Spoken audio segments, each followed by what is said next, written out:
I'm calling this post and the forthcoming posts Eye of the Survivor. I'm going to be reading sections of each day for the last year of my PTSD, codependency, mental health journal. I hope it helps.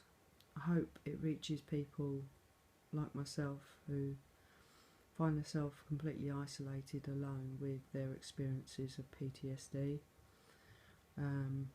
as they're trying to make sense of who they are, rebuild themselves, their lives, from also recognising that they may have been a codependent their whole life too. This is 28th of February 2015's entry, part 2. This was superseded on the 25th of the 3rd to include extra information, and here we go. 25th of the 3rd 15, superseding again as a result of all the developing and all the other evident circumstances that have now developed, the proof that I now feel comfortable and confident to expose. So now has become more necessary and evidently vital to my recovery of my suspected condition. I now again feel that I must update this section to provide current information, data and evidence to correlate to this previous original entry. I don't feel that I wish to or should remain silent about the incidents that I have experienced on this day, or any other day within this immensely distressing period. I now wish to admit, disclose, expose the other things that have been said, done, and that I have suffered for what I can see is for no real reason. No real evident reason other than being in my own world, focusing on my own life, trying to contain, stabilise my suspected condition all by myself at that point in time, and the symptoms that spiralled out of control due to many other circumstantial abuses that I intend to prove, and therefore have contacted the police 22nd of the 3rd 15 to log and report and disclose these incidents. I am doing this for my own protection and as a means to put in place any further system that I may need if I am to contemplate, acknowledge and accept that I need a mental health assessment, and then be able to continue putting together a stable, supportive network of all the necessary systems and services that I am going to need should I be diagnosed with PTSD or more. Between 12 PM and 1:30 PM, a young, biracial or multiracial man, roughly between the ages of 17 to 20 years old, hammered on my door, shouting "fucking nutter," then proceeded to run out of the building into the street, shouting it again. As I mention in here many times, I don't know the residents personally, except for the extended family member at that time downstairs, so I have no idea how this person thinks he knows me, or why he would feel that he needed to do this to me. And all the while, I'm seriously ill. Whether the other residents and their visitors have received information stating this or not. The police were supposed to attend our meeting yesterday, 24th of the 3rd, 15, but didn't turn up. All further details and information are now recorded in this diary of thoughts, and suffice to say, another appointment has now been issued to me for the 28th of the 3rd 15. I'm scared shitless, but also extremely excited and looking forward to continue this new doctrine that I've only recently adopted of breaking the silence, the lifelong silence that I feel I've been forced to live. And even if the youths are troubled, have had a bad start, and as a result they are still blissfully ignorant to anything that I may be going through. Devoid of any understanding, and only see a woman in her 40s in a residential supported living block that has started to never leave the flat because of having no money to buy food, because that's the only reason I'd force myself to go out while ravaged by anxiety, hyperarousal or panic attacks, never seeing any of them to even say hello to. So my mind starts distracting itself as to why me. Why me never leaving this flat in this block should cause them so many problems. I don't complain about them to the office, live and let live as far as I'm concerned. I don't bang on walls or shout to shut up. I don't even know they're there. I'm so consumed with my conditioned symptoms sometimes.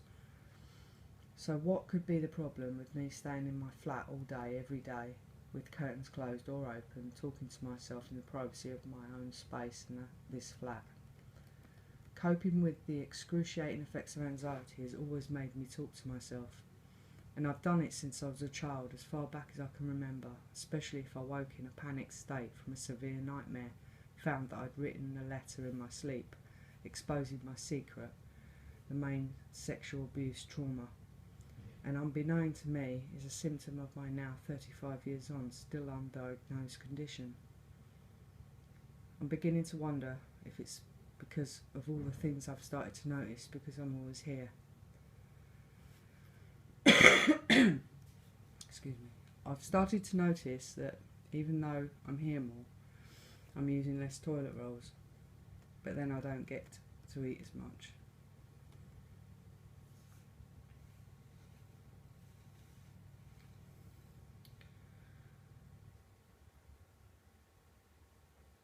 I don't get to eat as much due to the benefit sanctioning, creditors, and all the utility bills that are overwhelming me. In fact, I'm using less cleaning products, rice, shower gel, washing up liquid, milk and tea, and this really dumbfounds me because I'm a teapot when ravaged with distress, anxiety and triggering memories, because all I do is copiously drink tea and frantically write my feelings down here. I've noticed I have more washing powder, although still doing as much washing, and even though I may not keep up the cleaning duties or feel like washing myself or changing my clothes for 3 days, I still have the responsibility of collecting my post from the office due to no trade entrance in this block. I still have to deal with the benefits in the office on the countless occasions that they delay, sanction and stop my money altogether, so I'm forced to put fresh clothes over my stink. Sometimes because it's like a marathon to get washed, dressed and then to have to face my anxiety just to go to the office and collect my post. Feel as exhausted after the 5 minutes this takes and need to reserve as much energy as possible to be able to stay fighting it, so I use about the same amount of clothes. I'm beginning to think that my accidental anxiety incarceration is causing a lot more irritation than it should be.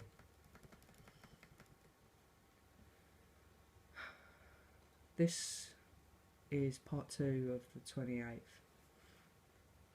I then go on to explaining other bits and pieces that happened just preceding the 28th and the 24th and things like that. I want to make sure that you understand these posts are to reflect on how I felt without proper therapy support. Last year I didn't know as much as I know this year. I've learnt so much in a year about what I'm fighting, but I have realised that I've had PTSD, or there's this complex PTSD. It's possibly more likely that with codependency all of my life since I was a child. If you know anything about the two, you'll know that they feed each other, and it's a constant push me pull me situation that you just feel, you never really feel if you're coming or going. All I want you to know is I'm doing these posts to help. I'm reading my journal for me, but some of the information that's going to be inside of them will help others to understand that they're not alone. We are all seeming to have the same experiences, I've realised. Thank you for listening, and I'll be back shortly with part 3 of the 28th. of the 2nd, 2015. C. Codependency, PTSD, Mental Health Journal, My Thoughts on World. Take care.